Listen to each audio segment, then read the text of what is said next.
Imagine a place on Earth that is more myth than reality. A place that has become a vast, empty screen onto which we project our greatest conspiracies and our most romantic historical fantasies. In the popular imagination, it is a labyrinth of forbidden knowledge, a subterranean world where the lost gospels are hidden next to alien skulls, where the true treasure of the Knights Templar is catalogued beside the correspondence of demons, and where the darkest secrets of history are kept under lock and key, guarded by silent, shadowy figures in cassocks. This is the legend of the Vatican Secret Archives. But as with all great legends, the truth is far stranger, far more complex, and in its own way, far more profound than any fantasy. Tonight, we are not going to chase those sensationalist myths. We are going to do something far more intimate. I want you to imagine that you are not a treasure hunter or a conspiracy theorist. You are a scholar. You have spent a decade of your life in quiet university libraries, painstakingly learning paleography, the art of reading ancient handwriting, and mastering the nuances of ecclesiastical Latin. You have written hundreds of letters, submitted a detailed academic proposal, and have finally, after years of waiting, been granted permission to enter. You walk through St. Peter's Square, past the grandeur of the basilica, to an unassuming side entrance. You present your credentials, and a Swiss guard, his medieval uniform a stark contrast to the modern security systems, nods and allows you to pass. You are led down a series of quiet, sterile corridors, and then through a set of heavy, climate-controlled doors. And then, you are there. You are standing inside the reality of the legend. The first thing that strikes you is not the secrets, but the silence. It is a profound and almost holy silence. A quiet so deep, it feels like the physical weight of centuries. The air is cool and dry, and it carries the unique, irreplaceable scent of old paper, of decaying leather bindings, and of time itself. And then, you see them, the shelves. They stretch away from you into the gloom, rising 50 feet into the air, disappearing into the darkness beyond the reach of the low, functional lighting. This is not a room. It is a canyon of paper, a mountain range of human history. There are, the archivists tell you, 53 linear miles of this shelving, a continuous, unbroken line of documents that, if stretched out, would run from the heart of Rome to the coast of the Mediterranean Sea, and every single inch of it is filled. This is not a library of books, printed and ordered for easy consumption. This is an archive, the raw, unfiltered, and often chaotic paper trail of one of the oldest continuous institutions in the world. The shelves are filled with everything from the magnificent, illuminated papal bulls of the Middle Ages, their wax seals still intact, to the mundane, day-to-day accounting ledgers of a 16th century convent. There are the complete, handwritten transcripts of great historical trials, like that of Galileo Galilei, but there are also mountains of unread petitions from common people, letters from forgotten parish priests complaining about the leaky roof of their church. The archives contain the love letters of kings, the secret diplomatic cables that shaped the fate of nations, and the quiet, desperate reports from missionaries in the farthest corners of the world. It is the grand and the mundane, the sacred and the profane, all pressed together, shelf upon silent shelf. Tonight, our journey is into this reality. We will explore the truth of these 53 miles. We will conduct a slow, methodical tour of this fortress of paper, examining the incredible architecture and engineering required to preserve these fragile documents against the ravages of time. We will delve into the monotonous, bureaucratic reality of papal record-keeping and the quiet, patient life of the modern archivists who are the guardians of this legacy. We will pull a few of these volumes from the shelves and, with a scholar's eye, slowly re-examine the primary documents of some of history's greatest mysteries. The trial of the Knights Templar, the Church's role in the Second World War, and the famous sealed secret of Fátima. But our ultimate goal is to understand what the archives truly are, and to discover that the greatest secret they hold is not a single, explosive document, but the vast, complex, and deeply human story of a 2,000-year-old faith in all of its glory and all of its flaws. The scale of silence, a calculation of 53 linear miles of history. 53 miles. It is a number so vast, so abstract, that it is almost impossible for the human mind to comprehend. It is the distance of a marathon, run twice over. It is a day's long and grueling march for a Roman legion. To the modern archivist, this single, dry, and deeply boring statistic is the first and most profound secret of the Vatican Apostolic Archives. The secret is one of sheer, overwhelming, and unconquerable scale. This is not a library of curated, important books. It is the raw, unfiltered, and often deeply mundane paper trail of a 2,000-year-old institution. To truly understand the archives, you must first let the crushing, tedious weight of this number settle in your mind. Imagine starting at one end of this 53-mile-long shelf. The first documents you encounter are not ancient papal bulls, but the recent, typewritten administrative records of the 20th century, the papacy of Pope Pius XII. You begin to walk. For mile after monotonous mile, you are surrounded by the recent past, endless boxes of parish records, diplomatic cables from the Cold War, the financial ledgers of the Vatican Bank. As you walk further, the paper begins to change. The crisp, modern pages give way to the elegant, handwritten script of the 19th century. You walk past the records of the First Vatican Council, the personal correspondence of Pope Pius IX, the reports from missionaries in the newly colonized continents of Africa and Asia. You keep walking. Another mile. Another decade falls away. You are now in the age of enlightenment, surrounded by the Church's frantic, voluminous response to the rise of science and the revolutions in America and France. You walk past the complete, handwritten transcripts of the trial of Galileo, bound in simple vellum. You see the original letter from Mary, Queen of Scots, a desperate, final plea for her life, sent just before her execution, her signature still visible on the fragile page. You keep walking.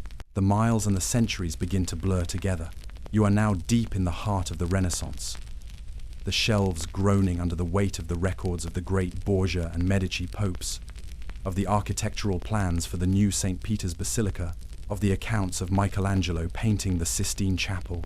You press on, deeper into the past. You enter the Middle Ages. The handwriting becomes more difficult, the Latin more archaic. You walk past the papal bull excommunicating Martin Luther, the records of the Great Crusades, the trial transcripts of the Knights Templar. You are now a dozen miles and a dozen centuries into your journey, and you are not even halfway. The vast majority of what surrounds you is not high drama. It is bureaucracy. It is the slow, grinding, and deeply boring administrative reality of a global institution.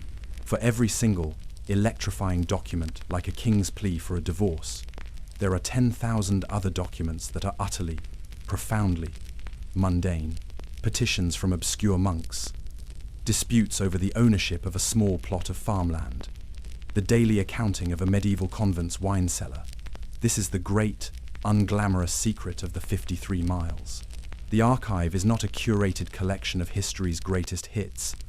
It is the raw, unfiltered data stream of an empire, and most of it is simply, overwhelmingly, boring.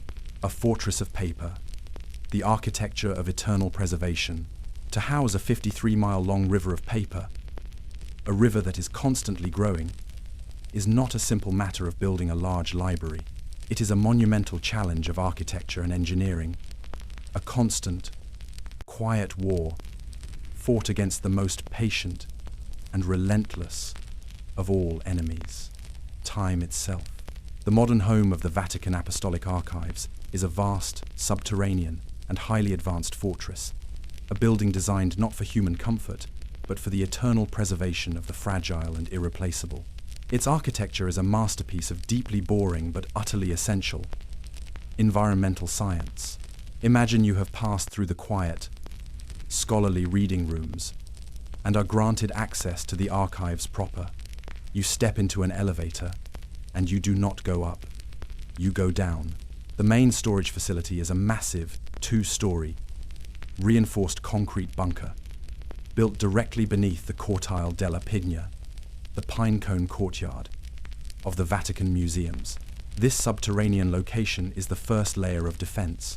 It insulates the collection from the vibrations and the pollution of the city above, and it uses the immense thermal mass of the Earth itself to help maintain a stable environment. This is not a place of grand, vaulted ceilings and beautiful frescoes. It is a world of low ceilings, of bare concrete, and of endless, identical corridors, lined with massive, rolling, industrial-style shelving units. The air in this bunker is not the air of Rome.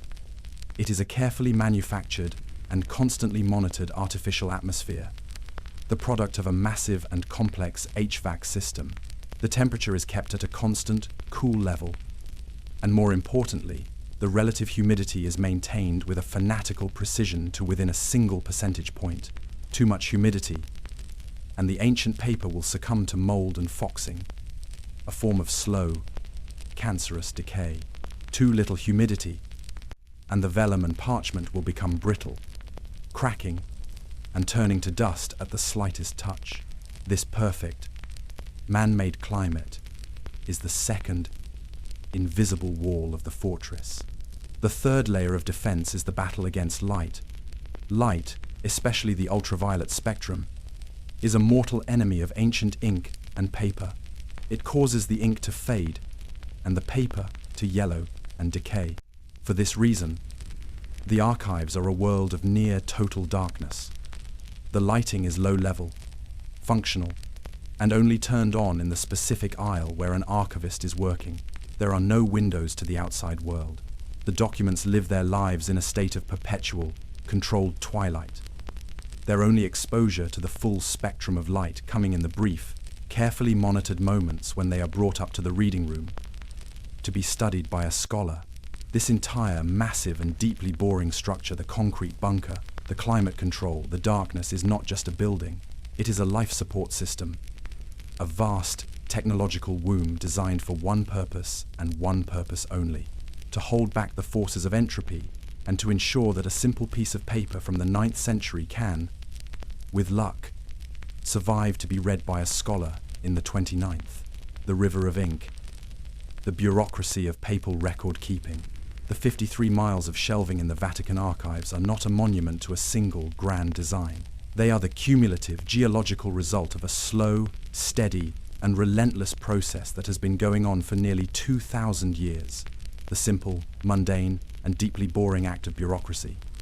To truly understand the archives, you must understand the river of ink that created them. This was the work of an army of nameless, faceless scribes, notaries, and administrators who, for century after century, sat at their desks and, with painstaking, repetitive care, documented every single transaction, decision, and communication of the Papal See. The archives are not a collection of secrets. They are the collected paperwork of a global empire. Imagine you are a junior scribe in the Apostolic Chancery in the 15th century. Your world is one of ink-stained fingers, of the constant scratching of a quill pen on vellum, and of the low, murmuring sound of Latin being dictated and transcribed. Your work is not to create, but to copy. Your entire day is a slow, methodical process of producing perfect, legally binding copies of official documents. A papal bull, a formal decree from the Pope, is not a single piece of paper. It is a multi-stage industrial process. First, the initial draft is written and approved. Then, you and your fellow scribes are tasked with creating multiple, identical copies. One copy is for the recipient, a king in a distant land. Another is for the local bishop. And one, the most important for our story, is the registration copy, the one that is destined for the archives. This process is governed by a rigid and deeply tedious set of rules. The handwriting must be a specific, official script, a clear and legible chancery hand. The margins must be precise. The ink must be of a certain quality. Every word must be perfect, because a single, misplaced comma could create a loophole that a clever canon lawyer might exploit a century later. After you have finished your copy, it is passed to a different department, the bullaria, where the heavy, lead seal, the bulla, is attached with its silken cords, the final, physical mark of papal authority. This entire, slow, and repetitive process was the engine that filled the 53 miles of shelving, a bureaucratic assembly line that turned the daily decisions of the Pope into a permanent, physical record. And this was just for the most important documents. Beneath this high-level work was a vast, sprawling ecosystem of lesser bureaucracy. There was the Apostolic Dietaria, which handled petitions and requests from ordinary people all over Christendom. Imagine the sheer volume of this correspondence. A farmer in France writing to the Pope to ask for a special dispensation to marry his second cousin. A minor noble in Germany petitioning for a clerical appointment for his youngest son. A convent in Spain requesting permission to sell a small plot of land. Every single one of these thousands upon thousands of petitions, no matter how obscure or mundane, had to be received, read, considered, and have its response officially recorded and archived. The result is a vast, untapped ocean of social history. The quiet, desperate, and deeply human voices of ordinary people, all filtered through the dry, formulaic language of a bureaucratic response. This river of ink, this relentless, daily production of paper, is the true source of the archives. It is a testament to the fact that the power of a great empire lies not just in its armies or its wealth, but in its patient, methodical, and deeply boring ability to write everything down. Guardians of the parchment, the daily routine of a Vatican archivist. The 53 miles of history do not preserve themselves. They are a fragile and demanding kingdom, and they are ruled over by a small, dedicated, and largely invisible group of modern priests and scholars. These are the guardians of the parchment, the men and women of the Vatican Apostolic Archives. To be an archivist here is to be a custodian of ghosts, a librarian in a city of the silent. It is a life of quiet, patient, and deeply monotonous routine, a daily ritual dedicated to the service of the past. Their work is not the stuff of thrilling discovery, but of slow, painstaking, and essential preservation. Imagine your day as a junior archivist. It begins not in a grand, sunlit library, but in the quiet, climate-controlled, and often subterranean world of the storage bunkers. Your first task of the day is a simple but vital one: to check the environment. You walk the long, silent corridors, your eyes scanning a series of digital hygrometers and thermometers. You are monitoring the invisible, ensuring that the delicate balance of temperature and humidity that keeps the ancient paper from turning to dust has not been disturbed. This is a constant, low-level, and deeply boring state of vigilance against the slow, creeping forces of entropy. Then comes the work of retrieval. A scholar in the reading room upstairs has submitted a request, a small, handwritten slip of paper with a precise, arcane catalogue number. Your job is to venture into the 53-mile labyrinth and find one specific volume. You push the heavy, rolling shelving units apart, the metal wheels groaning on their tracks, and enter the narrow, dimly lit aisle. You run your fingers along the spines of the ancient, vellum-bound volumes until you find the one you are looking for. It might be a record from the Council of Trent, a letter from a 16th century papal nuncio. You carefully remove the heavy, dusty volume from its shelf, place it on a specially designed, acid-free trolley, and begin the slow, careful journey back through the corridors and up the elevator to the reading room. The heart of an archivist's work, however, is the slow, grinding, and often thankless task of cataloguing. The vast majority of the 53 miles of shelving is not neatly indexed like a modern library. Much of it is composed of vast, unorganized collections that have sat, unread, for centuries. Your work is to sit at a quiet desk with one of these collections, perhaps a bundle of letters from a particular papacy, and to begin the process of bringing it into the light of the modern world. You must carefully, painstakingly, read each individual document. You must identify its author, its date, its recipient, and its general subject matter. You must learn to read the faded, almost illegible handwriting of a dozen different scribes, to understand the archaic abbreviations and the formulaic Latin of a long-dead bureaucracy.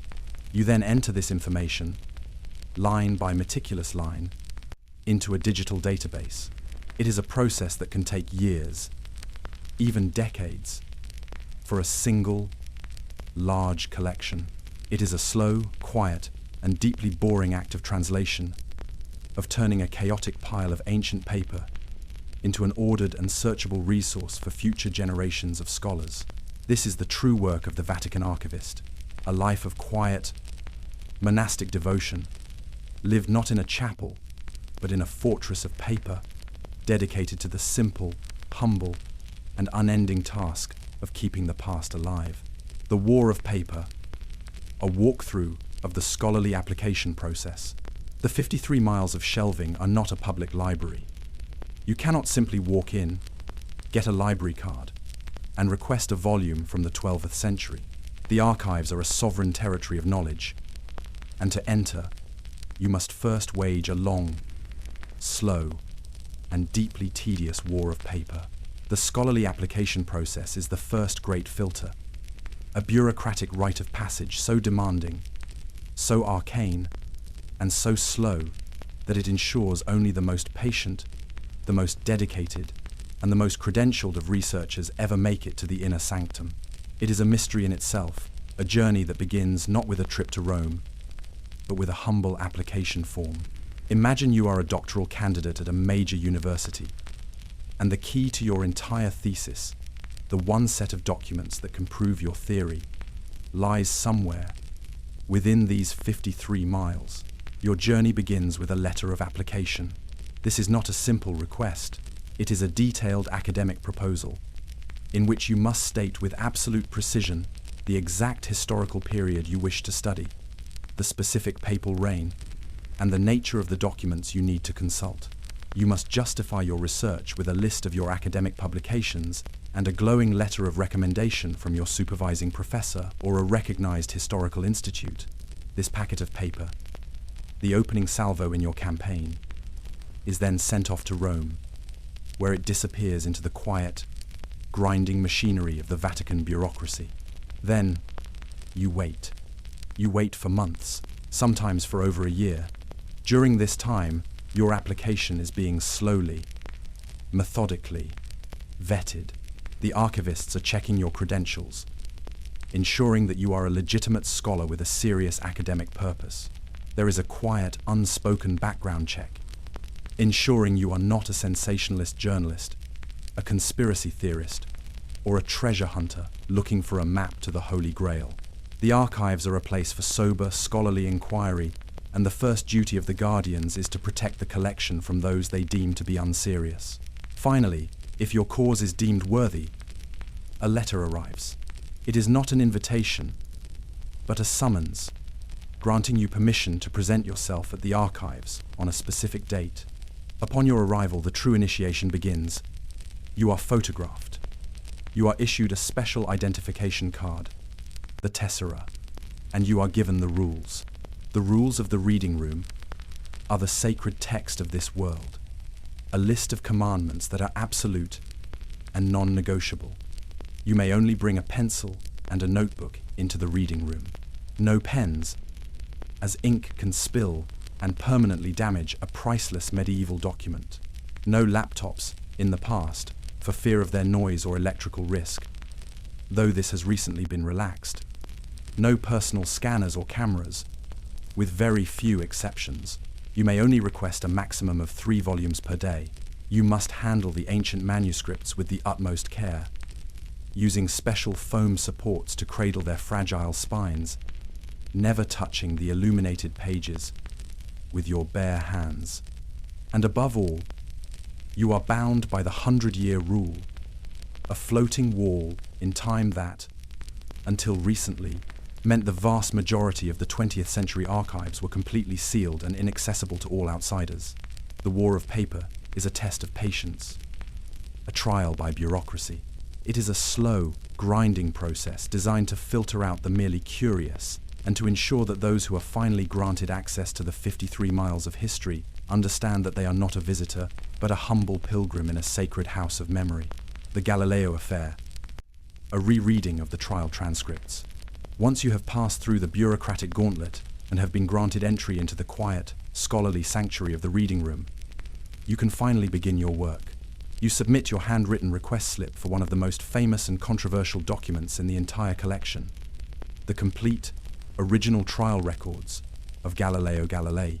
An hour later, a silent archivist wheels a small trolley to your desk and presents you with a series of large, vellum-bound volumes. As you open the cover, you are not just reading a book, you are touching the very paper that was in the room during one of history's great dramas. But the reality of the document is a world away from the high drama of the legend. To read it is to engage in a slow, tedious, and deeply methodical process of historical deconstruction. The first thing that strikes you is the handwriting. This is not a neat, printed text. It is a dense, almost impenetrable forest of 17th century Italian and Latin script, a form of cursive filled with arcane abbreviations and legalistic formulas that requires a specialist's eye to even begin to decipher. Your work is not one of reading, but of slow, painstaking translation, of moving word by careful word through the long, repetitive, and deeply formulaic language of an ecclesiastical court. The pages themselves smell of old paper, of dust, and of the faint, lingering scent of beeswax from the seals. As you begin to decipher the text, you are not met with the clash of great ideas, of a heroic scientist battling the dogmatic forces of the Inquisition. Instead, you are met with the slow, grinding machinery of a legal process. The bulk of the text is a deeply boring, repetitive catalogue of procedural matters. There are long, formulaic introductions for each session. There are tedious lists of the names and titles of the 10 cardinal judges who were present. There are long, rambling depositions from minor witnesses, recounting conversations they had years earlier. And then there is Galileo's own testimony. It is not a series of defiant, brilliant speeches. It is a quiet, careful, and often heartbreaking series of responses to the repetitive and leading questions of the Inquisitor. You read the same question being asked over and over again, in slightly different ways, as the Inquisitor tries to trap Galileo in a theological corner. You see Galileo's careful, lawyerly attempts to defend his work without directly challenging the authority of the Church.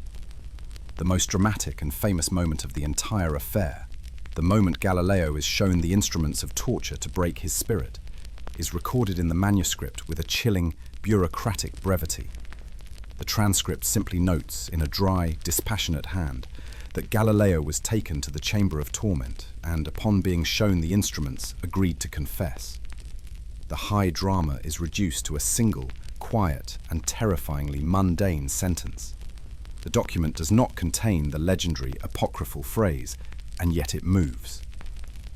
That was a later invention. The real story, as told by the document itself, is a far quieter, sadder, and more bureaucratic affair. It is the story of an old, sick man, worn down by a slow, relentless legal machine, a process whose grim, inevitable conclusion is visible from the very first page.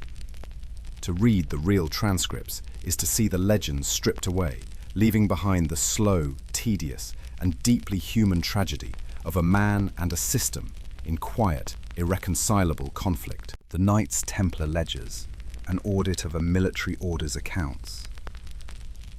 Of all the secrets supposedly hidden within the Vatican archives, none has captured the popular imagination more than the lost treasure and the hidden gospel of the Knights Templar.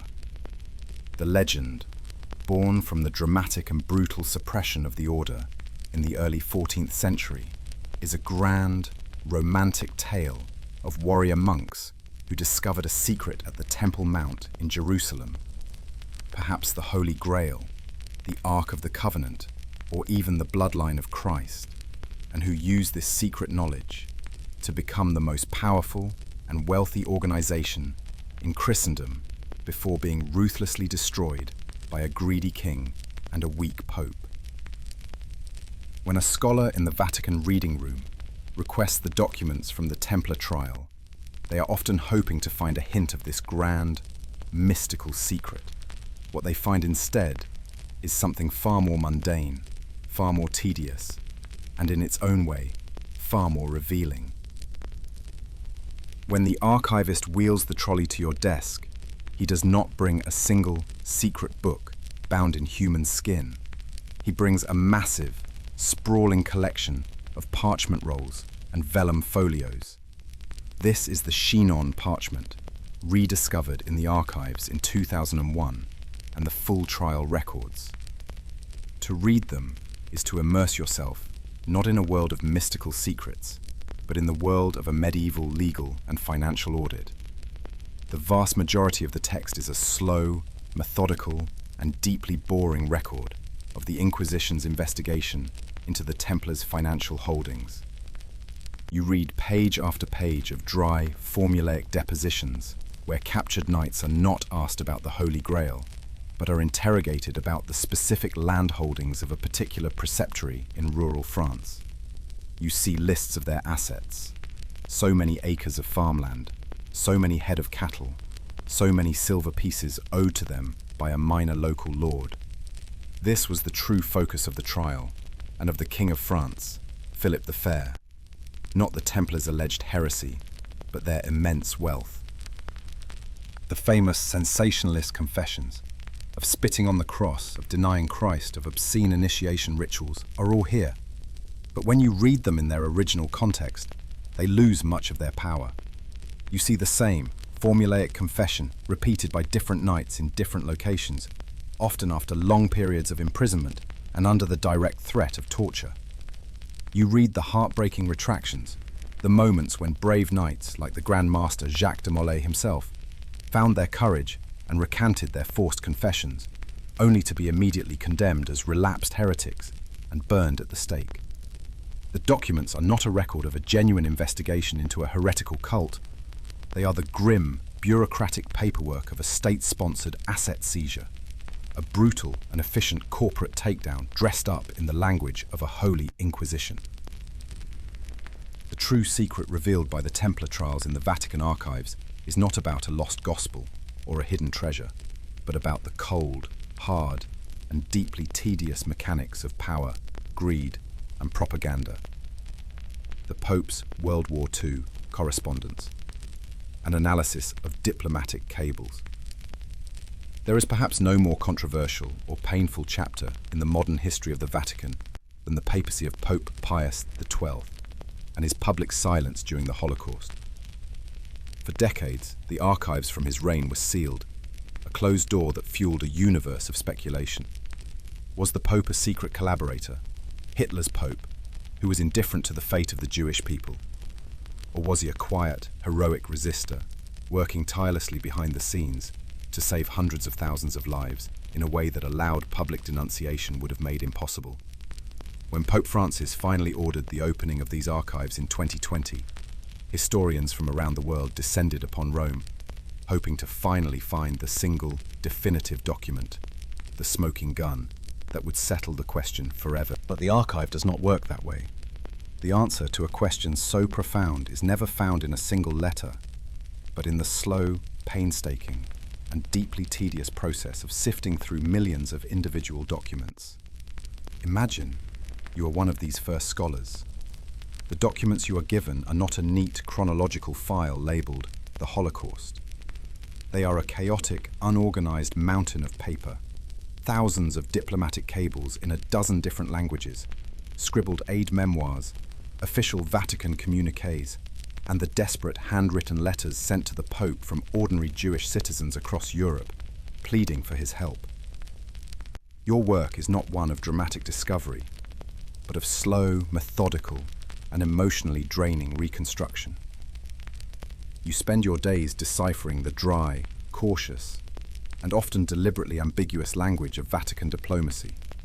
A cable from the papal nuncio in Berlin might speak of deplorable conditions and non-Aryan Catholics, a coded language used to communicate the horrors that were unfolding without creating a document that, if intercepted, could be used as an open provocation by the Nazi regime. You will find evidence that supports both sides of the debate. You will find clear proof that the Vatican was one of the best-informed institutions in the world, receiving detailed, credible reports of the mass murder of the Jews from its network of priests and diplomats from a very early stage. You will also find evidence of the Church's secret efforts, of convents and monasteries being ordered to hide Jewish families, of priests issuing false baptismal certificates, of quiet, back-channel negotiations to try and halt deportations. What you will not find is a single, clear, unambiguous order from the Pope himself, either to condemn the genocide or to organize a church-wide rescue effort. His voice, in the official documents, is one of extreme caution, of diplomatic neutrality, of a man seemingly paralyzed by the fear of making a catastrophic situation even worse. The archive does not provide a simple answer. It reveals a far more complex and morally ambiguous picture. It is the story of a vast, ancient, and deeply cautious institution trying to navigate a crisis of unprecedented evil. A bureaucracy that moved with the slow, deliberate pace of a glacier in a world that was on fire. The secret revealed by the archives is that there is no simple secret, only the deeply human and tragic story of a moral crisis that was met, not with a clarion call, but with a series of quiet, bureaucratic whispers. The Ratline Files, an examination of post-war refugee paperwork. The end of the Second World War did not bring an end to the chaos in Europe, it simply transformed it. The continent was a landscape of ruins filled with millions of displaced persons, refugees, and former soldiers, all desperately trying to find a new life. In the midst of this immense human tide, some of the most wanted and reviled men in the world, high-ranking Nazi officials and SS officers responsible for the Holocaust, managed to simply vanish, melting away into the chaos. For decades, it has been known that many of these men escaped justice by fleeing to South America, using a series of clandestine escape routes. And one of the most controversial and persistent accusations is that these escape routes, known as the ratlines, were actively aided and abetted by sympathetic officials within the Vatican itself. When a scholar in the archives requests the files from the post-war period, they are not looking for a single signed order from the Pope. They are embarking on a slow, painstaking, and deeply tedious examination of a mountain of ordinary bureaucratic paperwork. The search begins not in the high-level correspondence of the papal secretariat, but in the mundane, day-to-day records of the Vatican's refugee and relief organizations. After the war, the Church was at the forefront of humanitarian aid, issuing thousands of travel documents and identity papers to genuine refugees who had lost everything. The theory is that this noble humanitarian machinery was infiltrated and exploited by Nazi sympathizers, or by well-meaning but naive priests who were fooled by false identities. To find the evidence, a researcher must spend months sifting through vast, undigitized card catalogues and handwritten ledgers.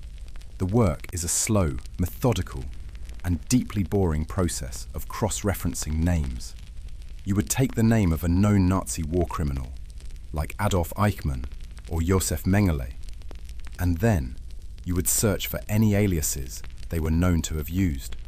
You would then spend your days turning thousands of brittle, yellowed index cards, looking for that one single name for a request for a passport or a travel document issued by the Vatican under a false identity. The few successes that have come from this work are not moments of high drama. They are quiet academic discoveries made in the silence of the reading room. A historian might find a standard formulaic application for a refugee passport, submitted by a man named Ricardo Clement. Only by knowing that this was the alias used by Adolf Eichmann to escape to Argentina does this single boring piece of paper become a document of profound and chilling significance. It is not a letter of conspiracy. It is a simple bureaucratic form. It may have been signed by a low-level, unsuspecting priest who genuinely believed he was helping a stateless refugee. Or it may have been signed by a bishop, like the controversial Alois Hudal, who openly believed in the righteousness of the Nazi cause and actively worked to help its perpetrators escape. The archives do not offer a simple answer. They do not contain a single file marked Nazi ratlines. The secret, if it exists, is buried deep within the 53 miles of ordinary paperwork, in the quiet, mundane, and deeply tedious records of a vast humanitarian organization. A story that can only be pieced together, one bureaucratic form at a time. The third secret of Fátima. A chronology of a single sealed envelope. In the year 1917, in the small rural town of Fátima, Portugal, 3 young shepherd children claimed to have been visited by an apparition of the Virgin Mary. Over the course of several months, they said, she revealed to them 3 great secrets, or prophecies, about the future of the world. The first 2 secrets were revealed relatively quickly. They were a terrifying vision of hell and a prophecy of the end of the First World War and the beginning of a second, even more terrible one. But the third secret, the most important and apocalyptic of all, was not to be revealed. The last surviving visionary, a young girl named Lucia dos Santos, was ordered by the apparition to write the secret down, to seal it in an envelope, and to give it to the Bishop of Leiria, with the strict instruction that it was not to be opened or revealed to the world until 1960. This single, sealed envelope became one of the most obsessed over, controversial, and mysterious objects in the modern history of the Catholic Church. And its journey through the quiet, methodical bureaucracy of the Vatican is a perfect case study in how the institution handles a secret. The rabbit hole for a historian begins with a slow and deeply tedious chronological reconstruction of the envelope's journey. From the local bishop in Portugal, the sealed letter was transferred to the Vatican in 1957. Here, it entered the world of the archives. It was given a catalogue number, a record was made of its arrival. It was placed inside a second envelope, which was then sealed with the Pope's own wax seal. And it was stored in the personal papal apartments, in a small desk by the Pope's bed. For decades the world waited. The year 1960 came and went, and the secret was not revealed, leading to a global explosion of speculation and conspiracy theories. What could be so terrible that the Pope himself was afraid to reveal it? Was it a prophecy of nuclear war, of the assassination of a pope, of a great apostasy within the Church itself? The archives during this period are a record of this global anxiety. They contain thousands of letters from ordinary Catholics, from world leaders, from journalists, all begging the Pope to reveal the secret. The official responses, when they were sent at all, were masterpieces of calm, bureaucratic, and deeply unsatisfying non-answers. The work of a modern historian is to trace the slow, internal, and deeply boring paper trail that surrounded this single, explosive object. You would read the internal memos between different Vatican departments discussing how to handle the growing public relations crisis. You would read the theological reports in which different cardinals offered their own interpretations of what the secret might mean.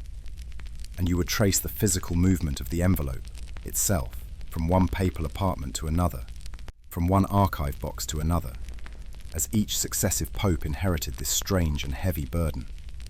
The final, anticlimactic revelation of the secret in the year 2000, a vision of a bishop in white being shot, which the Vatican interpreted as a prophecy of the assassination attempt on Pope John Paul II, did little to quell the conspiracy theories. For many, the true secret, the real, terrifying prophecy, is still hidden away, locked in the archives. But the archives themselves tell a different story. They tell a story not of a grand apocalyptic secret, but of a quiet, singular, and deeply strange piece of paper, and the slow, methodical, and deeply cautious bureaucratic machinery that was built around it to contain its immense, and perhaps imaginary, power. The anticlimactic reality, what most of the 53 miles contain. After our journey through the sensational and the secret, the dramatic trial of Galileo, the conspiratorial whispers surrounding the Knights Templar, and the apocalyptic prophecy of Fátima, we must now confront the single greatest, most profound, and most deeply boring secret of the Vatican Apostolic Archives.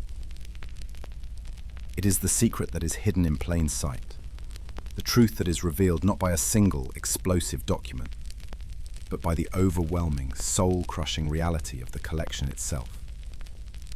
The great secret is this: the vast, overwhelming majority of the 53 miles of shelving is not filled with forbidden knowledge or earth-shattering conspiracies. It is filled with the mundane, repetitive, and deeply tedious paperwork of a 2,000-year-old bureaucracy. Imagine you are that scholar again in the quiet reading room. You have spent your morning reading the dramatic testimony from a famous heresy trial. For your afternoon request, you decide to choose a volume at random from a less explored section of the archive, hoping to stumble upon a hidden gem. An archivist brings you a heavy, vellum-bound ledger from the Papal States in the 17th century. As you open it, you are not met with the secrets of the cosmos. You are met with a tax return. And the next page is a tax return. And the next 100 pages are all tax returns, a meticulous, mind-numbing record of the taxes paid on barrels of wine and bushels of wheat by the tenant farmers of a small, forgotten papal estate. This is the anticlimactic reality of the archives. For every one page of high drama, there are 1,000,000 pages of pure, unadulterated, and deeply boring administration. The collection is, at its heart, the central filing cabinet of a global enterprise. Mile after mile of shelving is dedicated to the records of the Apostolic Dataria, the office that processed petitions. This means endless volumes filled with requests for marriage annulments, for dispensations to marry a cousin, for clerical appointments, for the granting of indulgences. It is the raw human data of sin, forgiveness, and social climbing, all filtered through a rigid and formulaic bureaucratic process. There are miles more of financial records, the account books of papal households, the ledgers of the Vatican's vast agricultural estates, the records of Peter's pence, the annual donation collected from churches all over the world. It is a story told not in grand pronouncements, but in the quiet, methodical language of double-entry bookkeeping. And then there are the endless reports from the papal nuncios, the Vatican's ambassadors, stationed in foreign courts. While some of these contain high-level political intelligence, the vast majority are filled with the tedious, day-to-day minutiae of diplomatic life. Reports on the health of an aging monarch, complaints about the cost of maintaining the embassy, and long, formulaic descriptions of court ceremonies. To search for a single explosive secret in this 53-mile-long haystack of the mundane is a task of almost unimaginable patience and profound futility. The greatest secret of the Vatican archives is that it is, for the most part, exactly what it says it is: an archive. It is the greatest and most complete record of the ordinary, bureaucratic life of a major world institution. A monument not to the hidden, but to the patiently, methodically, and tediously recorded. The chemistry of decay, the slow battle against ink, fade, and paper worms. The great fortress of paper, the subterranean bunker with its perfect, man-made climate, is not a place of eternal stasis. It is a battlefield, and the war being fought here every single day is a slow, quiet, and deeply scientific one. It is a war against the relentless and unforgiving chemistry of decay. The 53 miles of documents are not immortal. They are organic, fragile, and terminally ill. The work of the Vatican's conservators and restorers is not one of dramatic discovery, but of a constant, losing battle against the slow, inexorable forces of entropy, of fading ink, of acidifying paper, and of the microscopic monsters that feast on the pages of history. Imagine you are a conservator in the Vatican's restoration laboratory. A priceless 9th century manuscript has been brought to you from the archives. Its vellum pages are brittle, its ink is fading, and it has fallen victim to one of the archivist's greatest enemies, the paper worm. You place the volume under a high-powered microscope. The world of the page is transformed. You see the tiny, almost invisible tunnels that the larvae of the bookworm beetle have chewed through the ancient parchment, turning the sacred words of a church father into a delicate, tragic lacework. Your first task is a slow, methodical, and deeply boring one: fumigation. The volume must be placed in a special, oxygen-free chamber, a miniature gas chamber for insects, to ensure that any living larvae are killed before they can do any more damage. Then comes the battle against the ink. The iron gall ink used by medieval scribes was a living, chemical substance. Over the centuries, a slow, acidic reaction takes place, and the ink literally begins to eat its way through the page, a process known as ink corrosion. Your job is to halt this decay using a tiny, delicate brush and a specialized chemical solution. You must painstakingly, letter by letter, neutralize the acid in the ink without causing the ink itself to dissolve or run. It is a process that requires the steady hand of a surgeon and the patience of a saint, a microscopic war fought on a battlefield the size of a single word. The paper itself is another enemy. The paper of the Renaissance and later periods was often made with alum, a chemical that, over the centuries, slowly breaks down and releases sulfuric acid. The paper is, in effect, slowly digesting itself from the inside out. Your work is to deacidify these pages, a slow and delicate process of chemical bathing that can stabilize the paper, but can never fully reverse the damage. You will mend tears with almost invisible strips of Japanese paper. You will gently humidify brittle pages to restore their flexibility, and you will create custom-made, acid-free boxes to house the most fragile documents. The work is quiet, anonymous, and unending. For every one document you save, 1,000 more are slowly, silently, dying on the shelves. This is the quiet, hidden, and deeply scientific reality of the archives, a constant, losing, but noble battle against the chemistry of time. The silence of the catalogue, why most secrets are simply lost, not hidden. The romantic vision of the archive, the one that fuels 1,000 conspiracy theories, is that of a perfectly ordered, all-knowing, and malevolent intelligence. It is the idea of a secret keeper, a powerful entity that knows exactly where every damning document is and has deliberately chosen to hide it from the world. But the reality of a 2,000-year-old archive is, in many ways, far more mysterious and far more frustrating. The greatest barrier to knowledge within the Vatican is not a conspiracy of silence, but the slow, chaotic, and deeply mundane reality of institutional memory loss. The truth is that most of the Vatican's greatest secrets are not being actively hidden. They are simply and irretrievably lost within its own 53-mile-long memory. Imagine the archive not as a library, but as a city that has been continuously inhabited for centuries. Over time, its streets are renamed, its buildings are repurposed, its old districts fall into ruin, and its maps become hopelessly out of date. This is the reality of the Vatican's catalogue. There is no single, unified, searchable database for the entire 53-mile collection. Instead, there is a complex, chaotic, and often contradictory patchwork of different cataloguing systems created by different generations of archivists, each with their own methods, their own languages, and their own blind spots. To find a document is not a matter of a simple search. It is a profound act of historical detective work. A scholar might be looking for a specific letter from the 16th century.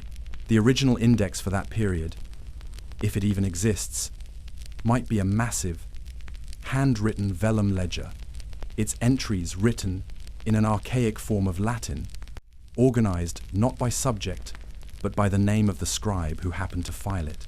The document itself might have been moved a century later during a reorganization, and its new location noted in a different ledger, which was then itself superseded by a new system in the 19th century. To find this one piece of paper, a researcher might have to spend months, or even years, learning to navigate this labyrinth of forgotten finding aids, a slow, tedious, and often fruitless journey through a ghost map of knowledge. And then there is the simple, brutal reality of physical loss. The history of the papal archives is a history of catastrophe. The collection has been moved, sacked, and plundered multiple times over its long history. In 1810, Napoleon Bonaparte, in an act of supreme intellectual arrogance, ordered the entire archive to be forcibly relocated from Rome to Paris, as he believed the capital of his new empire should also be the capital of all European history. The journey was a disaster. Thousands of priceless documents were lost or damaged in transit. When the archive was finally returned to Rome after Napoleon's fall, a significant portion of it was left behind, sold off by the cartload as scrap paper. Whole centuries of administrative records were simply destroyed. The result is that there are vast, gaping holes in the collection, periods of history for which the records are not secret, but simply non-existent. The silence of the catalogue is, therefore, the archive's most profound and most boring secret. It is the quiet, humble admission that even the most powerful and enduring of institutions is, in the end, a fallible human creation, subject to the slow, inexorable forces of chaos, of entropy, and of simply, tragically, forgetting. A mirror to history. What the archives truly preserve. After our long and methodical journey through this fortress of paper, after confronting the bureaucratic realities, the lost catalogues, and the slow, chemical decay, we arrive at the final, fundamental question. What is this place for? If the archives are not, as the legends would have it, a secret vault of forbidden knowledge, then what do they truly preserve? The answer is a quiet and profound one. The 53 miles of shelving are not a shield, designed to hide a secret truth from the world.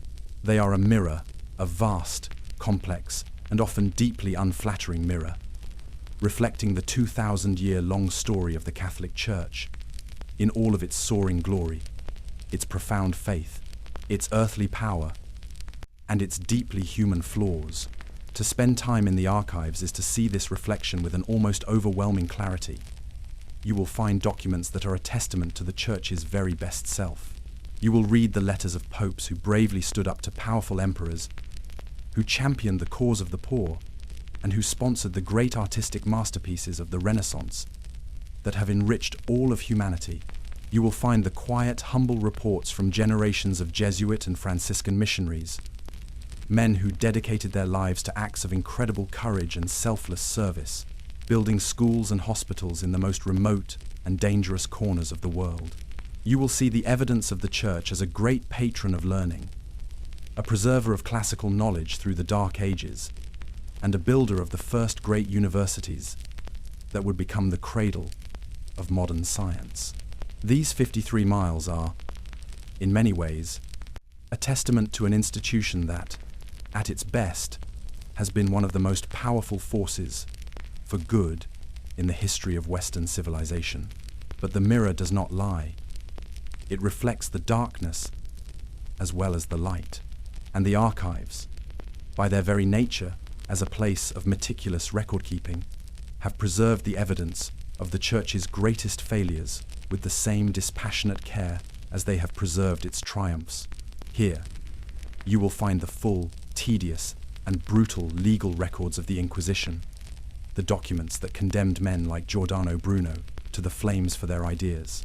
you will find the papal bulls that authorized the Crusades and the letters that divided the New World between Spain and Portugal, giving a spiritual justification to the acts of colonial conquest and exploitation. You will find the evidence of profound corruption, of popes who lived like secular kings, who waged wars, and who used their spiritual authority to enrich their own families. The archives are not a hagiography. They are a deeply honest, and often deeply damning, record. They preserve the moments of profound moral failure alongside the moments of incredible faith.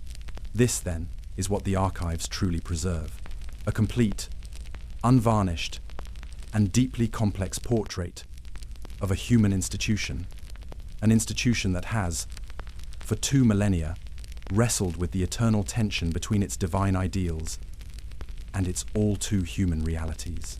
Conclusion: the greatest secret is that there is no single secret.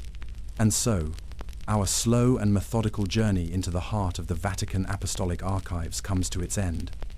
We have walked its 53 miles of silent, subterranean corridors in our imagination.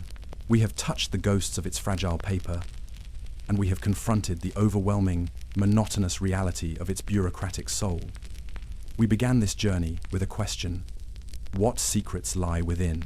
After all we have seen, the final, anticlimactic, and deeply profound answer is this: the greatest secret of the Vatican archives is that there is no single great secret. There is no lost gospel that could shatter Christianity. There is no hidden map to the treasure of the Knights Templar. There is no alien in a jar.